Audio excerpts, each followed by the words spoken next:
আসসালামু আলাইকুম। আশা করছি সবাই ভালো আছো। তো এই তো সকালবেলা একটু বারান্দায় দাঁড়ালাম, বাতাস ঠান্ডা হাওয়া ভালো লাগলো। তো এই তো সকালবেলা হচ্ছে নাস্তা করছি আর কি। তো মুরগির হাড় দিয়ে হচ্ছে রাতের বেলা সব করা হলো আর কি। তো সেটা দিয়ে নাস্তা খাচ্ছি আর কি, রুটি পরোটা মিলিয়ে আর কি, একসঙ্গে সবাই মিলে খাচ্ছি।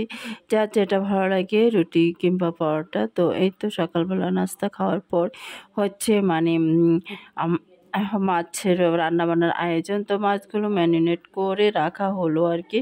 তো কিছু পিস দিয়ে হচ্ছে মানে মাছ সবগুলো ভাজা হবে। তো তৈলে ভেজে আমরা তরকারি রান্না করি। কিছু পিস দিয়ে হচ্ছে মানে তরকারি রান্না হবে, আর কিছু দিয়ে হচ্ছে মাছ ভাজি করা হবে পেঁয়াজ দিয়ে। তো সেজন্য সব কিছুই রেডি করে নিচ্ছি। তো আসলে রান্না বসানোর আগে আমাদের মাছগুলো ভাজা হয়, তারপর যে কোনো সবজিতে এক একটা করে দিয়ে দেওয়া হয় আর কি। তো আসলে এই কড়াইটাতে ভাজা ভালো হয়, সেজন্য এই কড়াইটা ব্যবহার করা হয়। তো আরেক পাশ দিয়ে হচ্ছে এক পাশে হচ্ছে মাছ ভাজা হচ্ছে, আর হচ্ছে মানে কারেন্টের চুলায় হচ্ছে মানে তরকারি। তো লাল শাকটা হচ্ছে কষানো হলো। তো পাশে ডাল রান্না করা হলো। লাল শাক যেদিন রান্না করে সেদিন হচ্ছে ডালটা হয় আমাদের বাসায়।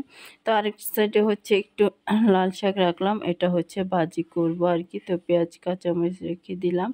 তারপরে এই তো মাছ এগুলো বাকি আছে, ওগুলো ভাজা শেষ। তো এগুলো হচ্ছে ভেজে মাছ ভাজি করা হবে আর কি। তো আজ এই পর্যন্ত, আল্লাহ হাফেজ।